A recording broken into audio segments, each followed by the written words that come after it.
Continuing production of The Open Mind has been made possible by grants from the Rosalind P. Walter Foundation, the Bluestein Family Foundation, the Joan Gans Cuny and Peter G. Peterson Fund, Carnegie Corporation of New York, the Malkin Fund, the May and Samuel Rudin Family Foundation, the Joanne and Kenneth Wellner Foundation, the Alfred P. Sloan Foundation, and from the corporate community, Mutual of America.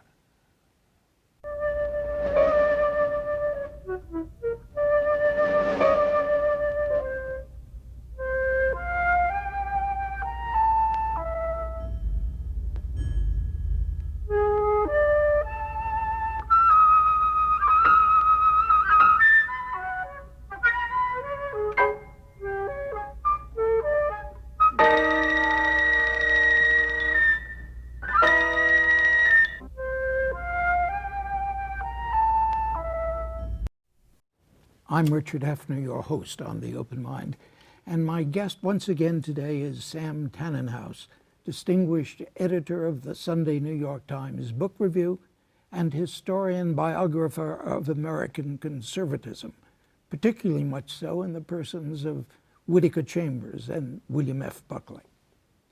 Now, last time Mr. Tanenhaus and I discussed Will the Tea Get Cold?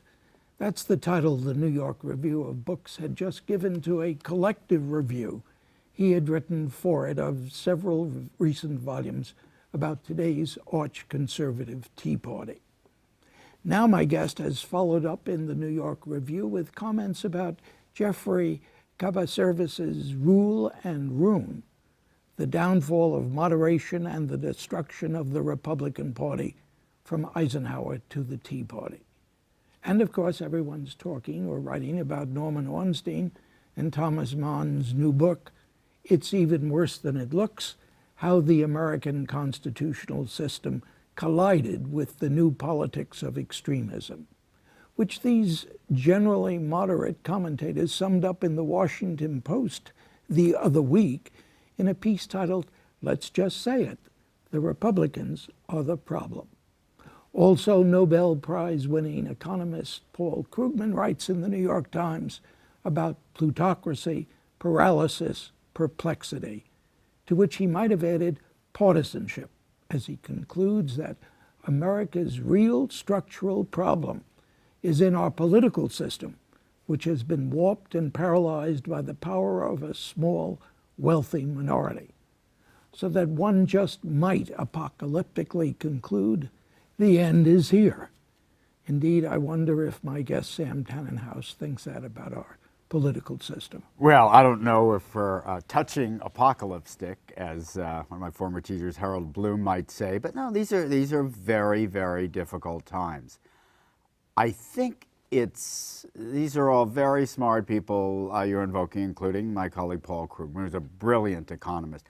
But I do think there's a tendency sometimes to overstate the dangers, the perils of politics at a given moment. Really can look at many times in recent history where things seemed pretty much as bad as they do now. The problem, of course, is that the economy is in such sluggish condition. It's not desperate as it was before.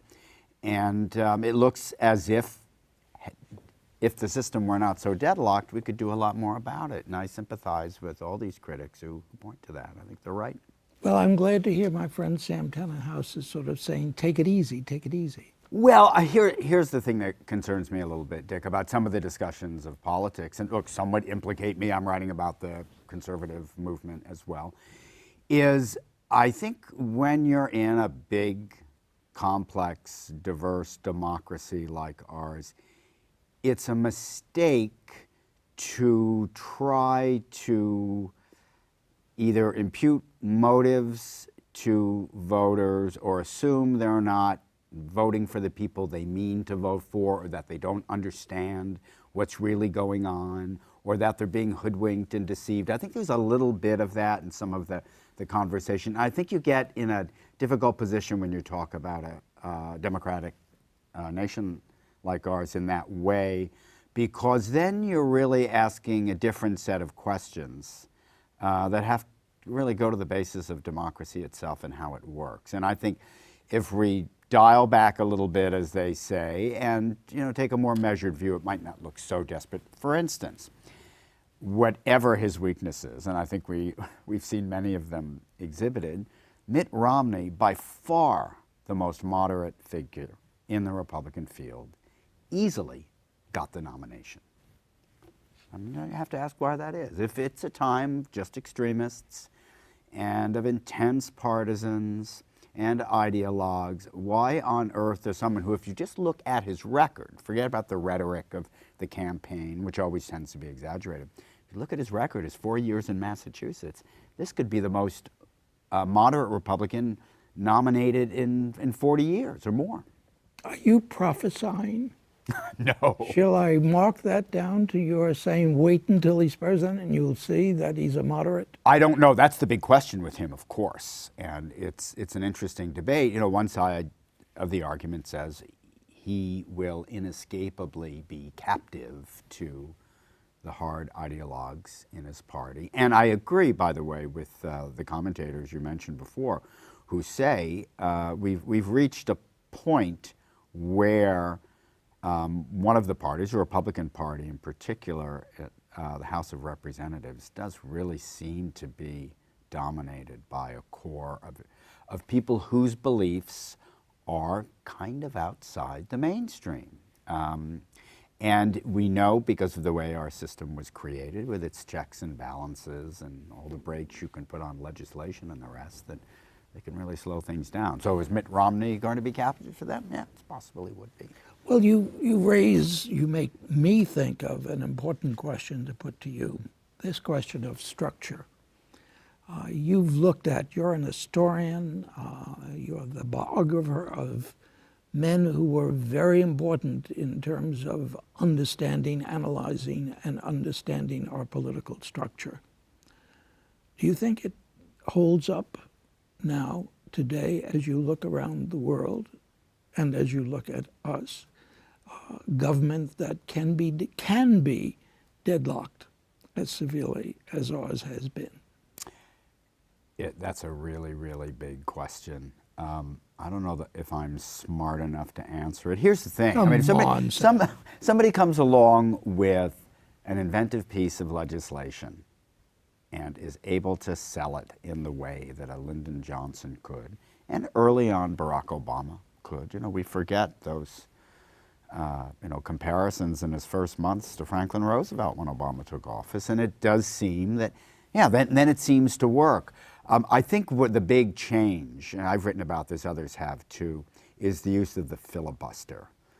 The filibuster has served many nefarious purposes over the years. I mean, the most notorious being its use by conservative Southern Democrats to stop any kind of humane civil rights legislation, even to eliminate lynching, to pass anti-lynching legislation in Roosevelt's day. There's no question.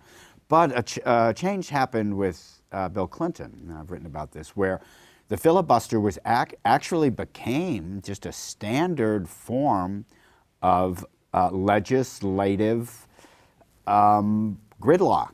And it happened under someone people kind of respected, Bob Dole, when he was the Senate Minority Leader under Bill Clinton, and Clinton had a fairly small stimulus in mind, 1993, and Dole used the filibuster to stop it.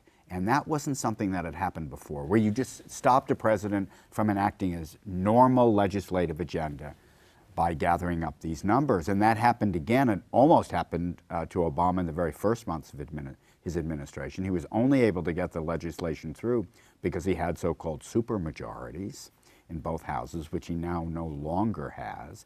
I mean, the curiosity, for instance, of the Supreme Court debate, they're hearing the case on the Affordable Health Care plan, is that it's a law that was passed by a majority of legislators. It's not as if this was some radical measure that was forced down the throats of Congress. On the contrary, and yet it has been politicized in an extreme way through a kind of rhetoric and partisanship that does feel new in our politics. But then that comes back to the main question that I really do want to put to you and make you answer.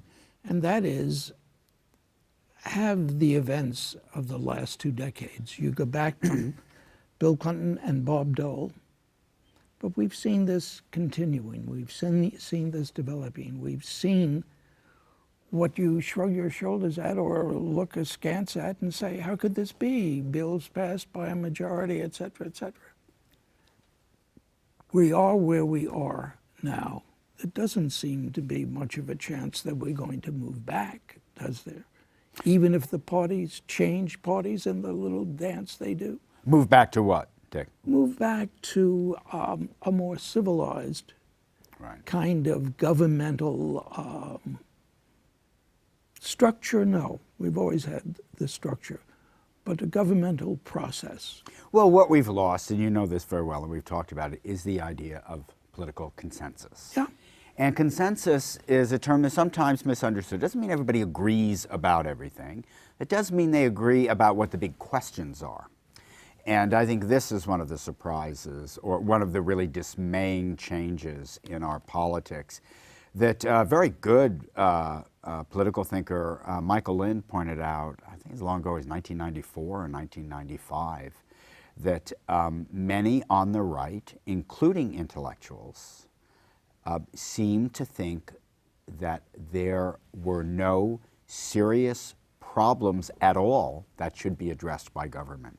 And yet, if you go back a generation earlier, a period I write about in the second New York Review of Books piece you mentioned, if you look at the period when Daniel Patrick Moynihan, lifelong Democrat, worked in the cabinet of Richard Nixon, was recruited by Nixon to be his urban czar, to solve the problems of poverty.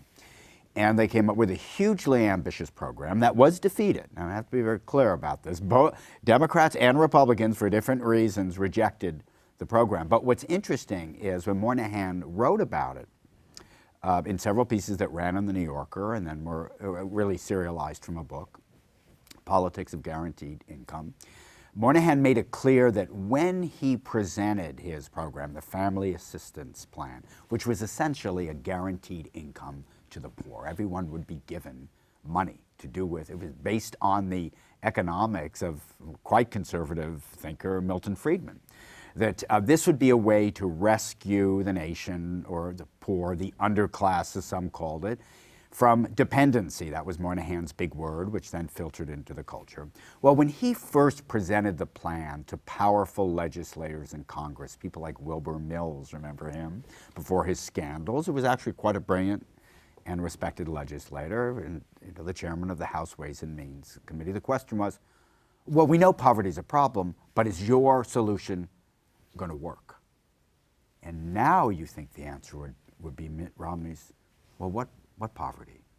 You see, that's what's a little dismaying now. And that's what my piece is partly about, is the period that Jeff Cabaservice writes about with such depth and detail in this book, Rule and Ruin, is, it's really a kind of lament, although very closely researched, for this period of moderate Republicans who acknowledged the same problems, which are social problems, in the country at large. So they didn't say, well, Democrats are unpatriotic because they say America may not be the greatest country that ever existed. Instead, they said, well, Democrats have one solution to the problem of urban poverty.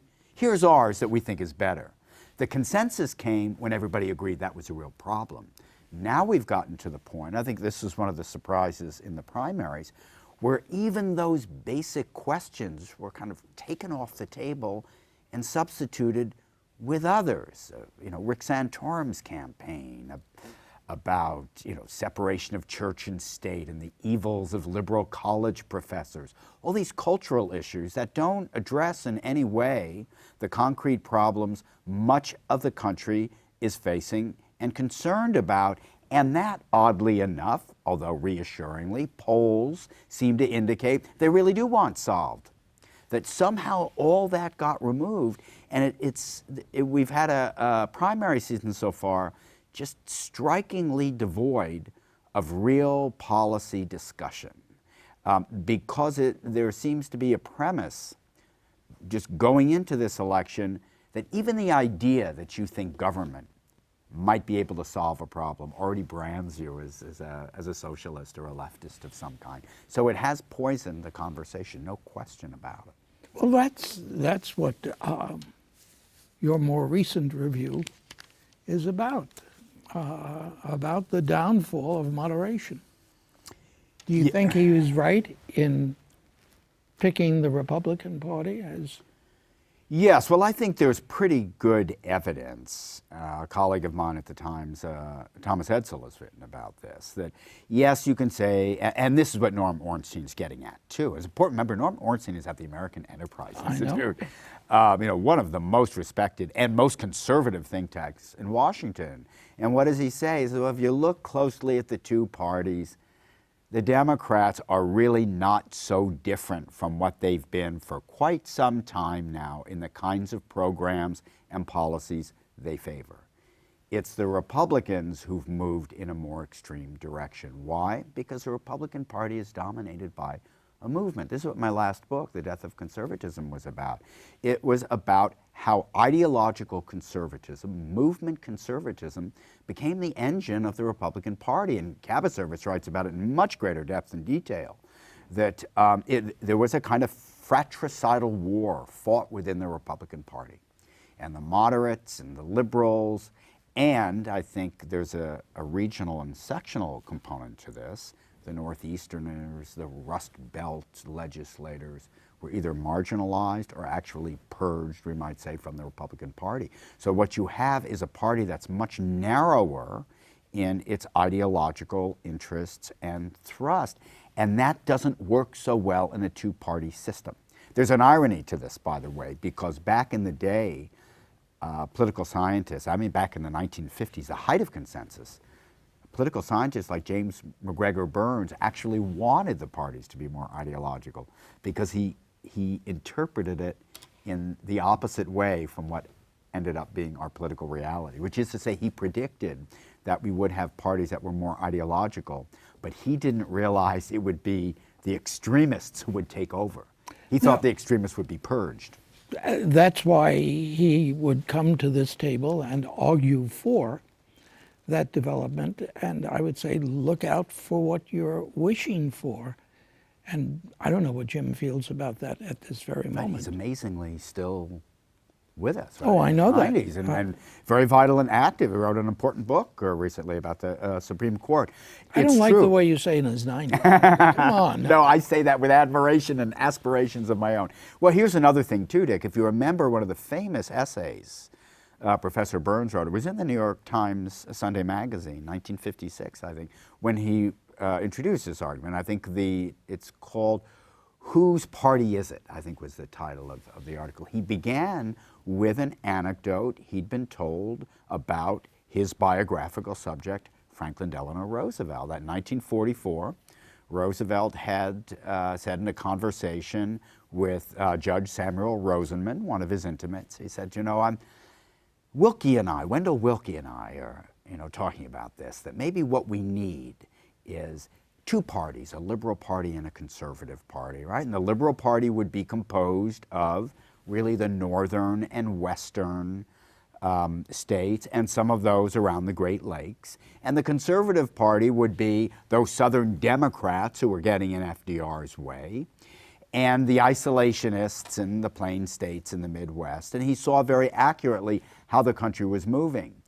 But what the great Roosevelt himself missed, and I think Professor Burns following him, is apparent in the idea that somehow Wendell Willkie would be the leader of a conservative party, because to the true die-hard Republicans, Willkie himself was ideologically suspect. A former Democrat, he came from Wall Street, he had no strong party allegiances at all. So what that shows is these very powerful political minds, like President Roosevelt and Professor Burns, even at the period of consensus when they wanted to break consensus down, still were thinking in the terms that governed that same consensus. Is it unfair of me to ask you what your feeling is about that? about Jim's and the president's desire to see this dichotomization? Well, I think they were prophetic. Is what happened? You mean, do I think they were right or that wrong? it would be better? I think maybe not. I've thought about this, Dick, and I wish I had a better answer for it. I'm not a political theorist the way James McGregor Burns is. But here's something that struck me during this primary. It's partly what this second of two essays was about, is how much the country is still separated out by sectionalism and regionalism. There's a good bit in this second piece about the strength of the evangelicals during the primaries. And where are they strongest? They're strongest in the Bible Belt and the Deep South. So does that mean we really should have two parties that directly address those areas? Maybe, but there's a slight difference as well that I think complicates it. And that is that our society, culturally, we're more complicated and diverse than we were 60 or 70 years ago. So for instance, in Roosevelt's day, you could look at the northern cities with their political machines and their ethnic immigrant populations and say, okay, that's one part of the country now. That's going to be very distinct from what you might find in the Southwest. Well, now you look at almost any big city in America, and you find that, well, if they're large Latino populations, they may be Democratic. If you look at the great suburbs, which in some ways are the deepest reservoirs of votes, they tend to be liberal on some issues, conservative in others. I think if we had parties that were that distinct, you'd have huge areas of the population that really wouldn't know where they belonged. That may be the case now already, you know, the independents and moderates who really don't know where to go. I think what we call independents now are really the moderate Republicans that Jeff Cabaservice writes about. You do think so? Yeah, that's what I think there are two different kinds of independents that we should be clear about. There's one that in the old days they called switch voters, and those people who don't even, they change from election to election, they don't know what they think.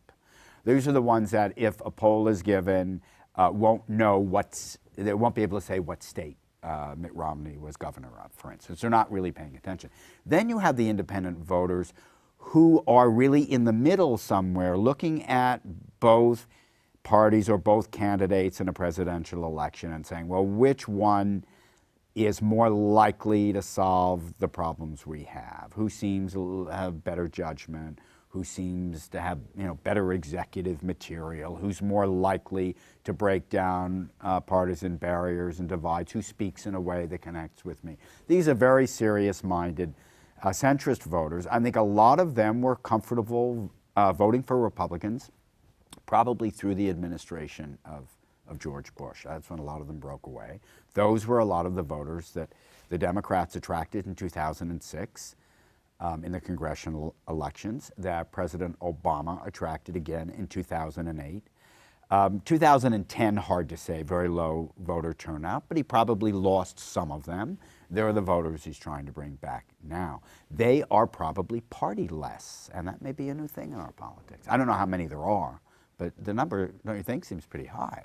Where do you think your friend Bill Buckley would be now? Well, Bill Buckley's a very tricky case because he was a brilliant, wonderful man, a man of great intellect and extraordinarily civil, and a really quick, flexible mind, no question about all of that. But he was also a true blue Republican. He was an ardent defender of Joseph McCarthy. Now, Bill was very young when he did that, yes. but nonetheless it was true.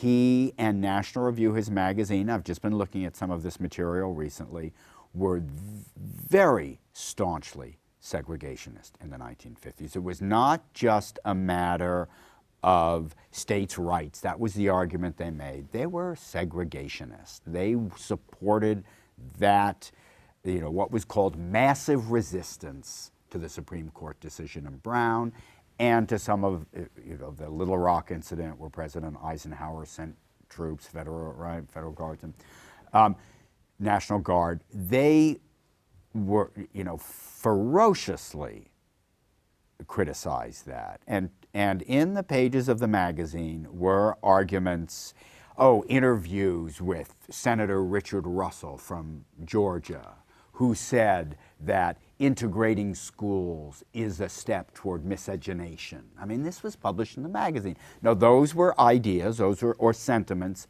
that were current at the time, but as many have said, they were not necessarily conservative arguments. They were reactionary arguments. They were arguments that came out of the very right wing of the Republican Party. And Bill sponsored some of that. At the same time that he wrote very sensitive and penetrating editorials in defense of the Montgomery bus boycott. So it gets very confusing when you look at Bill Buckley. But in the end, he was always a Republican and usually found a reason to support Republican candidates. So he probably would this time too. We have a minute and a half left, something like that. What do you do when your subject obviously changes, as Bill Buckley did change, move, develop, grow? What do you do? Oh, well, that's exciting. Well, first of all, you don't pass judgment. At least I don't. This is a much bigger figure than me. Same with Whittaker Chambers. These are huge figures who are more interesting than I am. My job is just to try to get it right at each moment. That's what makes them interesting, Dick. It's what makes figures like that attractive and fascinating, is the changes they undergo, all the information that they absorb and recalculate, the way they question themselves, formulate arguments at any given moment that will be the sharpest arguments made, and then 5 years later, they've turned around and changed their minds. It makes them interesting. Well, I know that that's what makes so interesting the great book on Whittaker Chambers. Will it on Bill Buckley? Well, listen, I make no claims for what I do in telling the story, except to try to get it right. And Bill Buckley led a very big and multifaceted life. It's not an easy story to tell, though it's fun to learn about it.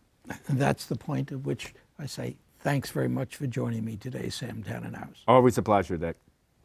And thanks too to you in the audience. I hope you join us again next time.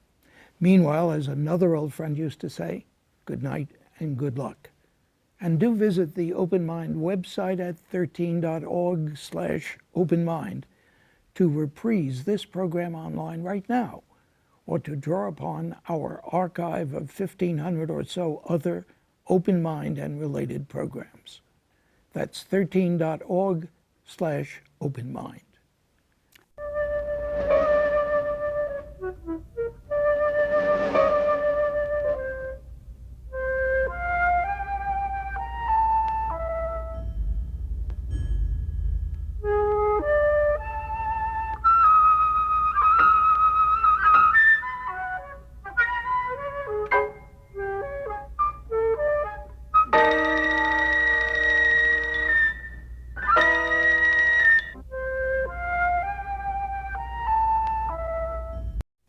Continuing production of The Open Mind has been made possible by grants from the Rosalind P. Walter Foundation, the Bluestein Family Foundation, the Joan Gans Cuny and Peter G. Peterson Fund, Carnegie Corporation of New York, the Malkin Fund, the May and Samuel Rudin Family Foundation, the Joanne and Kenneth Wellner Foundation, the Alfred P. Sloan Foundation, and from the corporate community, Mutual of America.